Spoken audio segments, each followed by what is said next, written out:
دیکھیے کیا بات، مہینے بہت سارے ہیں. کوئی حج کا مہینہ ہے، کوئی روزے کا مہینہ ہے، صدقات و خیرات کا مہینہ ہے، لیکن یہ مہینہ جو ہے وہ محبت کا مہینہ ہے. سیرت کے حوالے سے ہماری گفتگو چل رہی تھی. میں نے سوچا کیوں نہ ذکر آج ذرا آمد کے حوالے سے بھی ہو جائے. جناب سیدنا عبد المطلب کے ہاں ایک بیٹے کی ولادت ہوئی جن کا نام حارث تھا، اور آپ ابو الحارث کہلاتے. کافی عرصہ ہو گیا، ایک ہی بیٹا ہے. خواہش ہوئی کہ بچے زیادہ ہوں. عرب میں رواج تھا لوگوں کے بچے زیادہ ہوتے تھے.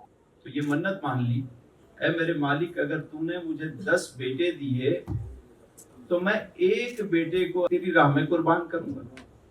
یہ نیت کر لی. اور خدا کا کرنا یہ ہے کہ اللہ تعالیٰ نے یکے بعد دیگرے 10 بیٹی عطا کی. سبحان اللہ.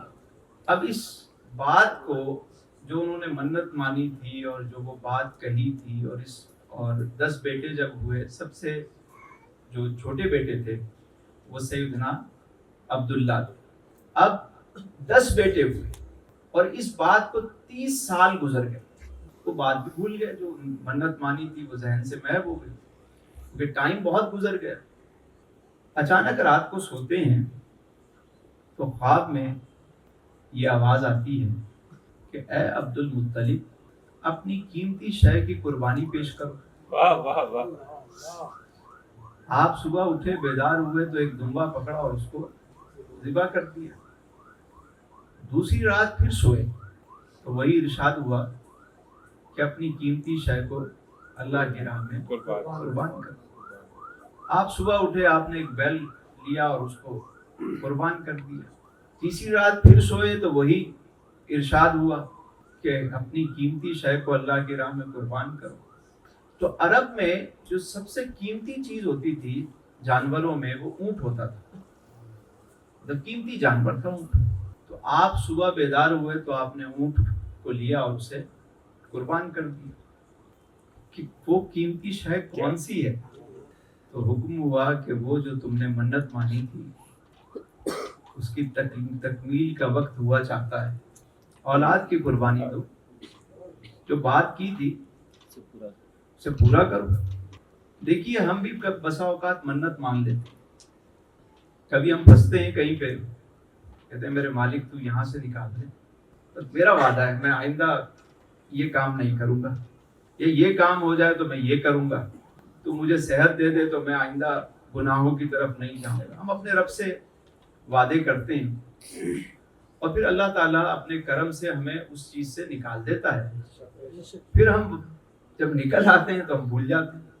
لیکن اللہ سے جب وعدہ کریں نا، آپ اپنا وعدہ پورا کریں پھر دیکھیں کہ کرم کیسے ہوتا ہے.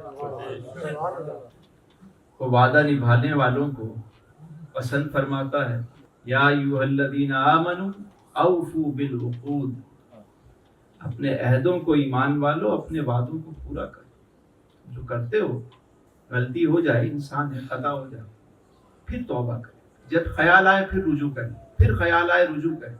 اور اگر جو وعدہ کیا ہے آپ نے اگر وہ پورا کریں گے تو آپ دیکھیے گا کہ آپ پہ پھر کرم کیسے ہوتا ہے. اب دیکھیے صبح اٹھے تو سیدنا عبد المطلب کو وہ بات یاد آ گئی جو 30 سال پہلے انہوں نے منت مانی تھی، جو وعدہ کیا تھا کہ اگر میرے مالک تو 10 بیٹے دے تو ایک کو میں تیری راہ میں.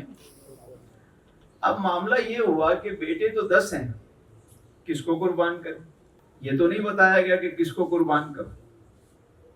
سارے بچوں کو جمع کیا اور کہا بچوں اس طرح کا میں نے وعدہ کیا تھا اپنے رب سے، اور اب مجھے حکم ہوا ہے کہ اس وعدے کی تکمیل کی جائے. تو میں چاہتا ہوں کہ تمہاری کیا رائے؟ سب نے کہا کہ آمنا صدقنا لبیک، آپ جس کو چاہیں قربان کریں، اولاد بھی ایسی. آپ نے فرمایا کہ ایک کام کرو کہ قرآن اندازی کریں. 10 بیٹوں کے نام لکھے اور قرآن اندازی کی گئی. تو نام قرہ جو نکلا وہ سیدنا عبداللہ کے نام کا نکلا. لے کر چلے. وہ جو کعبے کے پاس مخصوص جگہ تھی جہاں پہ قربانی پیش کی جاتی تھی، وہاں لے جا کے آپ نے لٹا دیا۔ اب قربانی اسماعیل علیہ السلام کا ذکر تو ہوتا ہے، لیکن آقا کریم کے والد گرامی کی جو قربانی پیش کی گئی اس کا اتنا ذکر نہیں ہوتا۔ یہ بہت بڑی قربانی کہ جوان سال بیٹے کو لے جا کر لٹا دیا۔ اب قریش کے اندر یہ بات پھیل گئی کہ جناب عبد المطلب اپنے بیٹے کو قربان کر لے۔ سارے سردار جمع ہو گئے، لوگ جمع ہو رہے، روکنے لگے، انہوں نے نہیں میں اپنے وعدے کی تکمیل کروں گا، میں نے اپنے رب سے وعدہ کیا۔ کہا اچھا اس کا کوئی حل نکالتے ہیں، کوئی ہیلا کرتے ہیں۔ نہیں میں بھائی تھوڑا سا رک جائیں، یہاں قریب ہی ایک عورت ہے، وہ کاہنہ ہے، حال احوال مستقبل کا بتاتی ہے، وہاں چلتے ہیں، اس سے رائے لیتے ہیں۔ اچھا عرب میں یہ دستور تھا کہ کاہنہ سے مطلب رائے لی جاتی تھی کہ بھئی تم بتاؤ کہ یہ کام صحیح رہے گا نہیں رہے گا، اس کا کوئی حل بتاؤ۔ آج بھی بہت سارے مذاہب میں، جیسے ہندوازم میں آپ دیکھیں کہ وہ ان کے ہاں وہ جوتشی ہوتا ہے جو کنڈلی دیکھتا ہے، بتاتا ہے کہ یوں کر لیں یوں کر لیں۔ تو اسلام سے پہلے یہ رواج عربوں میں بھی بہت زیادہ تھا کہ وہ کبھی اس معاملے میں جا کے رائے لیتے تھے۔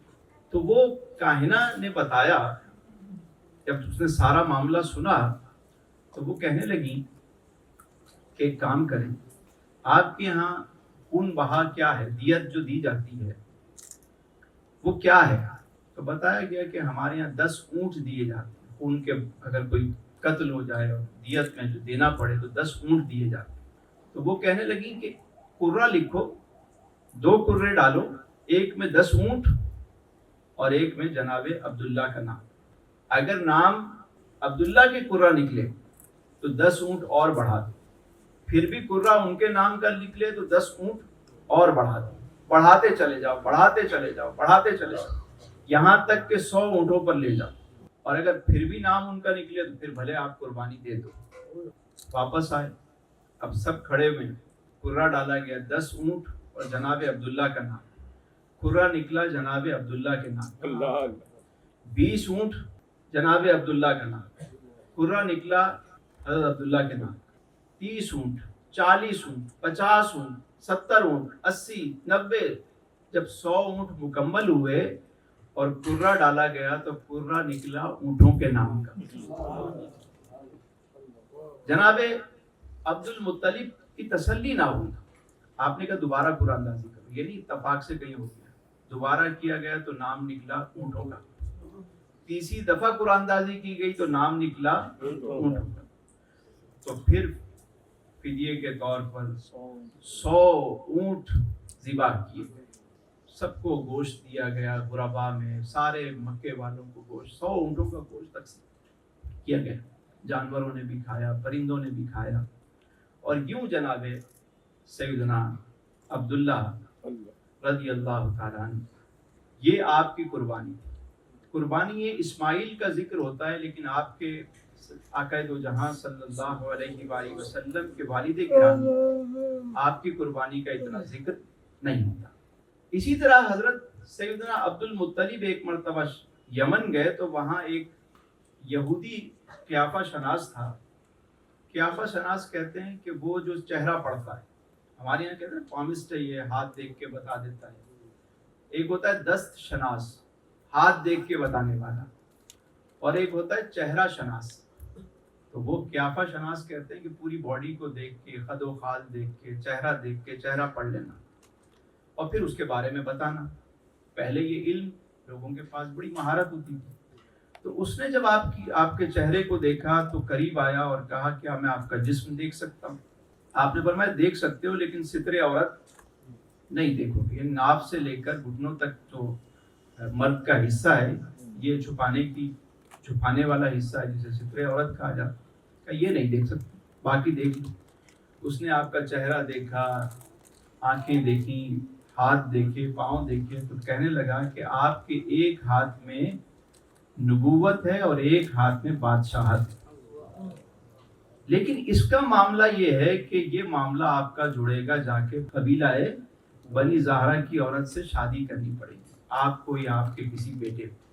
تو حضرت عبد المطلب بنی زہرہ گئے اور وہ مدینہ شریف جو اس وقت یثرب تھا وہاں جا کر آپ نے بی بی آمنہ کا نکاح جو ہے وہ اپنے بیٹے جناب حضرت عبداللہ کے ساتھ آپ کا نکاح ہوا اور وہاں سے بی بی آمنہ تشریف لائیں مکہ المکرمہ اور پھر وہ نور نبوت جو سیدنا عبد المطلب کی پیشانی میں کبھی چمکتا تھا وہ منتقل ہوا تھا جناب عبداللہ کی پیشانی میں اور وہاں سے پاک ارحام میں منتقل جو ہوا وہ بی بی آمنہ سلام اللہ علیہا کے ہاں منتقل ہوا. اور پھر جس سہانی گھڑی چمکا طیبہ کا چاند اس دل افروز ساعت پہ لاکھوں سلام. وہ مبارک گھڑی آئی کہ فرشتوں کی سلامی دینے والی فوج گاتی جناب آمنہ سنتی تو یہ آواز. یعنی وہ مبارک گھڑی آئی کہ جب فلک کو سجایا گیا اب رات جا رہی ہے اور دن آ رہا ہے. دن نے بھی اللہ کی بارگاہ میں التجا کی کہ میرے مالک ایسا نہ ہو کہ میں اس سعادت سے محروم رہوں, ایسا نہ ہو کہ دن ہونے کے بعد بھی میں اندھیرے میں رہوں. وہ گھڑی مبارک آئی کہ رات جا رہی تھی اور دن آ رہا تھا. میرے سرکار تشریف لائے. اسی لیے بزرگان دین فرماتے ہیں, اولیاء کاملین فرماتے ہیں, عارفین فرماتے ہیں کہ یہ قبولیت کا ٹائم ہوتا ہے, قبولیت کی گھڑی ہوتی ہے. رات کا آخری پہر اللہ والے اٹھ کے اس پہر میں دعائیں کیوں کرتے ہیں؟ کیونکہ اللہ نے اس گھڑی کو اتنا مبارک کر دیا کہ جو بھی اس وقت اٹھ کر دعائیں کرتا ہے اس کی دعائیں رد نہیں کی جاتی. بی بی آمنہ فرماتی ہیں کہ گھر میں خوشبو بھر گئی, نور ایسا کہ ہر طرف نور ہی نور, یہاں تک کہ اس نور کی روشنی میں میں نے شام کے محلات کو دیکھا. اور فرماتی ہیں کہ نور جب ہٹا تو میں کیا دیکھتی ہوں کہ حضور جس جگہ آپ کو لٹایا تھا آپ وہاں نہیں ہیں بلکہ آپ زمین پر ہیں. میں حیران ہوئی کہیں نیچے گر تو نہیں گئے, مگر جب غور سے دیکھا تو حضور سجدے میں ہیں اور دعا کر رہے ہیں ربی حبلی ربی حبلی. اتنے میں دروازے پہ دستک ہوئی.